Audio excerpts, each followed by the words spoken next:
आज हम लोग किशोर अवस्था में शिक्षा का क्या स्वरूप होता है उसके विषय में अध्ययन करेंगे। इससे पहले मैंने बताया है, इससे पहले एक वीडियो बनाया था, उसमें किशोर अवस्था में का क्या अर्थ होता है, उसकी परिभाषाएं क्या होती है, उसके विकास के क्या सिद्धांत है, उसके विषय में हम लोगों ने अध्ययन कर लिया था और उसकी विशेषताओं को डील भी किया था। उम्मीद करती हूँ कि आपको वीडियो पसंद आया होगा और अगर आप लोगों ने अभी तक नहीं देखा है तो आप लोग मेरे चैनल में जाके देख सकते हैं। किशोर अवस्था में शिक्षा का क्या स्वरूप होता है, बच्चे को किस तरह से शिक्षा दी जाए, ये बहुत ही चैलेंजिंग क्वेश्चन भी है एक टीचर्स के लिए। तो जानना बहुत ही ज्यादा जरूरी है कि आखिर बच्चों को कैसे पढ़ाए, क्या करे, क्योंकि ये एक नाजुक अवस्था है। हम लोगों ने उसके उपनाम में देखा था, संघर्ष की अवस्था बोला जाता है, तूफान की अवस्था बोला जाता है, किशोर अवस्था को कठिन काल बोला जाता है, झंझावत की अवस्था कहा जाता है, तार्किक चिंतन की अवस्था के नाम से भी जाना जाता है। तो क्या करे कि बच्चा अच्छे से पढ़ाई करे और टीचर को समझे और टीचर बच्चे को समझे। आज हम लोग देखेंगे कि शिक्षा का क्या स्वरूप होता है। किशोर अवस्था जीवन का सबसे कठिन और नाजुक समय है। इस समय किशोर में शारीरिक और मानसिक दृष्टि में क्रांतिकारी परिवर्तन होते हैं। इसी अवस्था में वह अच्छा बुरा, देश प्रेमी देशद्रोही, धार्मिक अधार्मिक, परिश्रमी तथा अपरिश्रमी, मतलब कि ज्यादा से ज्यादा मेहनत करने वाला, अमेहनती, शिष्ट, वो सामाजिक तथा या सब या असामाजिक बन पाता है। मतलब यहाँ पे क्या कहा जा रहा है कि क्रांतिकारी परिवर्तन होते हैं, शारीरिक और मानसिक दृष्टि में बहुत ही ज्यादा चेंजेस आते हैं। इस एज का बच्चा अपराध प्रवृत्ति का विकास होता है, क्योंकि वैलेंटाइन महोदय ने बताया था कि अपराध प्रवृत्ति के विकास का ये नाजुक समय होता है। तो देशद्रोही भी बन सकता है, देश प्रेमी भी बन सकता है, धार्मिक भी बनता है, अधार्मिक भी बनता है, परिश्रमी भी बनता है और मतलब कि मेहनत करता है। अगर उसको डायरेक्शन सही मिले तो बहुत अच्छे से मेहनत करता है और कामयाब भी होता है। उसमें सामाजिकता के गुण भी बहुत अच्छे पाए जाते हैं। अगर आप सही रास्ता दिखाएं उसको तो वो अच्छा गाइड कर सकता है। किशोरों में उचित मार्गदर्शन की आवश्यकता होती है, क्योंकि एक टीचर उसको सही रास्ता दिखा सकता है, फैसिलेट का काम कर सकता है, फैसिलेटर, क्योंकि टीचर को बोला भी गया एक फैसिलेटर होता है। तो मार्ग प्रदर्शन करना इस एज में बहुत ज्यादा जरूरी होता है। शैक्षिक दृष्टि से यह काल बहुत ही ज्यादा महत्वपूर्ण है, इसलिए किशोरों में भावी जीवन निर्माता, माता पिता, अभिभावक, शिक्षकों का उन्हें उपयुक्त शिक्षा में व्यवस्था करना परम कर्तव्य होता है।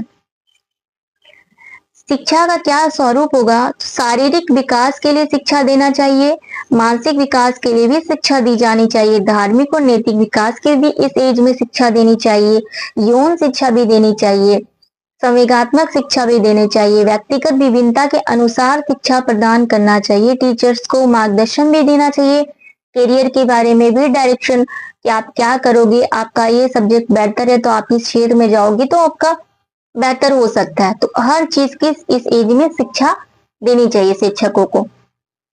तो शारीरिक विकास के लिए शिक्षा, इस अवस्था में शारीरिक विकास सबसे तेज होता है। पौष्टिक भोजन, स्वास्थ्य शिक्षा, विभिन्न शारीरिक व्यायाम और खेलकूद का प्रबंधन स्कूल में करना बहुत आवश्यक है। पाठ्यक्रम में भी सीसी एक्टिविटीज को इसीलिए शामिल करना बहुत जरूरी होता है। खेलकूद, क्योंकि इस एज में शारीरिक चेंजेस होते हैं। पौष्टिक भोजन, इसके बारे में भी बताना चाहिए कि आप क्या खाओगे क्या नहीं खाओगे। प्रतिदिन व्यायाम करना चाहिए और स्कूलों में तो एक्सरसाइज वगैरह होता भी है, तो खेलकूद का भी प्रबंधन रहता है ताकि शारीरिक शिक्षा विकास उसका अच्छे से हो। मानसिक विकास के लिए भी शिक्षा, किशोरों में बुद्धि होता है, कल्पना शक्ति का विकास बहुत तेजी से होता है, तर्क शक्ति का, चिंतन शक्ति का, निरीक्षण शक्ति का, स्मृति का विकास काफी तेज होता है इस एज में। तो इस एज में रुचि के अनुसार, उस बच्चे की जो भी रुचि है उसी के अनुसार, उसकी योग्यता के अनुसार और क्षमता के अनुसार शिक्षा की व्यवस्था करनी चाहिए। क्योंकि अगर बच्चे को इंटरेस्ट होता है किसी चीज में तो ज्यादा वो ध्यान दे पाएगा और वो किसी भी काम को अच्छे ढंग से कर पाएगा। अगर बच्चे को इंटरेस्ट ही नहीं है और आपको पढ़ाए जा रहे हो उस सब्जेक्ट को, तो बच्चा अगर उस क्षेत्र में नहीं जाना चाहता है तो फिर आपका उसको समझ ही नहीं आएगा, तो आपका पढ़ाना भी बेकार हो गया। हर बच्चा पढ़ाई में बेहतर हो ये जरूरी तो नहीं होता है। कोई खेल कूद में अच्छा होता है, कोई संगीत में अच्छा होता है, कोई डांस में अच्छा होता है। तो आजकल तो करियर के बहुत सारे ऑप्शन खुल चुके हैं ना। तो एक टीचर होने के नाते अगर हम लोग गाइडिंग अच्छे से बच्चे को कर दे कि अगर बच्चा खेल में बहुत अच्छा है तो उसको उसी डायरेक्शन पे ले जाया जाए।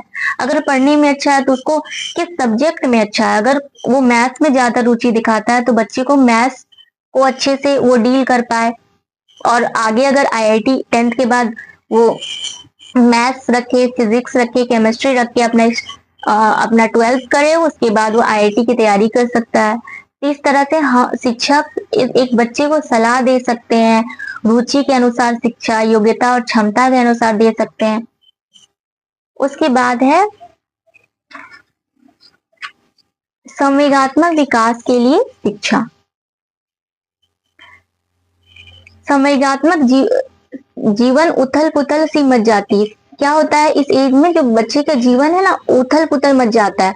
बच्चे का जीवन उथल पुथल मच जाता है क्योंकि वो अपने भावनाओं और संवेगों पर नियंत्रण स्थापित नहीं कर पाता है। बच्चा जो रहता है अपने भावनाओं पर, अपने संवेगों पर नियंत्रण नहीं स्थापित कर पाता है। इसीलिए विद्यालय में सीसीए का आयोजन करना चाहिए ताकि बच्चा अपने संवेगों पर नियंत्रित करना सीख पाए। क्या उसके लिए बेटर है, ये सारे टीचर्स बच्चे को अच्छे से समझ पाते हैं। जब बच्चा अपने आप को जब खुलकर प्रदर्शित करता है तो सीसीए एक्टिविटीज में उसको पूरी छूट मिलती है कि वो कुछ भी कर सकता है। अगर खेलना चाहे तो खेल सकता है, संगीत में अच्छा है तो संगीत में पार्टिसिपेट कर सकता है।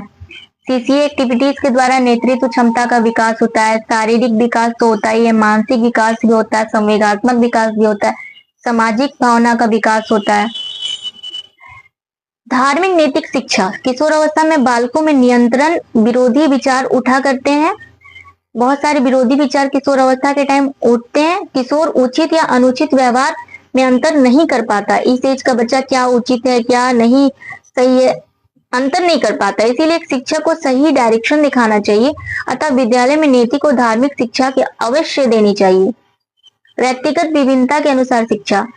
बालकों में उसकी रुचि व योग्यता के अनुसार शिक्षा की व्यवस्था करनी चाहिए। पाठ्यक्रम में ऐसे विषयों को शामिल करना चाहिए जो भविष्य में उसके काम आए। विद्यालय में शिक्षक और व्यावसायिक निर्देशन की व्यवस्था होनी चाहिए। ये बात क्यों बोला गया है, क्योंकि कई बच्चे क्या होते हैं अगर उनको पता ही नहीं होता है कि उसके लाइफ के लिए क्या बेहतर है, तो कई बार ऐसा सब्जेक्ट को चुन लेते हैं जिसमें उसकी रुचि नहीं होती है। कई बार मम्मी पापा कहने पर अब बच्चा पढ़ना ही नहीं चाहता मैथ्स, और उसको साइंस बोला जा रहा है कि नहीं तुम इंजीनियरिंग ही कर लो, उसको इंटरेस्ट ही नहीं है, वो मेडिकल करना चाहता है, तो उसको उस डायरेक्शन पे ही बढ़ना चाहिए। माता पिता को भी समझना चाहिए और शिक्षक को भी कि उसे उसी डायरेक्शन में बढ़ाने के लिए प्रेरित करें। यौन शिक्षा। अधिकांश समस्याओं का संबंध उसकी काम प्रवृत्ति में होता है। इस एज में बच्चा को ये सारी शिक्षा भी देनी चाहिए, यौन शिक्षा भी देनी चाहिए। यौन शिक्षा की आवश्यकता से अस्वीकार नहीं कर सकता। रॉस के अनुसार क्या है, यौन शिक्षा की आवश्यकता से अस्वीकार नहीं कर सकता। किशोरों में ऐसे वयस्क के द्वारा शिक्षा दी जाए जिस पर उसे पूर्ण विश्वास हो। जिस टीचर पे या फिर क्योंकि एक टीचर को एक दोस्त की भांति व्यवहार करना चाहिए बच्चों से ताकि वो अपनी सारी बातों को शेयर कर पाए। नशा उन्मुक्ता। 9वीं 10वीं का या 11वीं का बच्चा क्या होता है, सिगरेट पीने लगते हैं, गांजा बीड़ी पीने लगते हैं, गुटखा भी खाते हैं। हम लोगों ने देखा है क्योंकि गांव के बच्चे अक्सर इस तरह का काम करते हैं और विद्यालय में भी जाके खाते हैं। तो शिक्षक को सबसे पहले तो इस चीज के लिए विद्यालय में जागरूकता कार्यक्रम चलाना चाहिए। नुक्कड़ नाटक हो गया, नशा मुक्ति अभियान हो गया, या फिर सामूहिक चर्चा करवानी चाहिए। तो इससे बच्चा उस चीज को छोड़ देगा। नशा सबके जीवन के लिए खतरा होता है। बच्चा दोस्ती में नहीं समझ पाता है और अपने क्योंकि इस एज का बच्चा माता पिता और से ज्यादा दोस्त पे विश्वास करता है। तो एक शिक्षक को चाहिए कि एक किशोर से दोस्त की भांति व्यवहार करें। जब वो फ्रेंड्स बन जाएंगे तो अपनी सारी बातें शेयर करेंगे और साथ ही साथ जो बच्चा होगा सही डायरेक्शन पे जाएगा। तो शिक्षा का स्वरूप आप हमें उम्मीद है कि आपको समझ में आया होगा।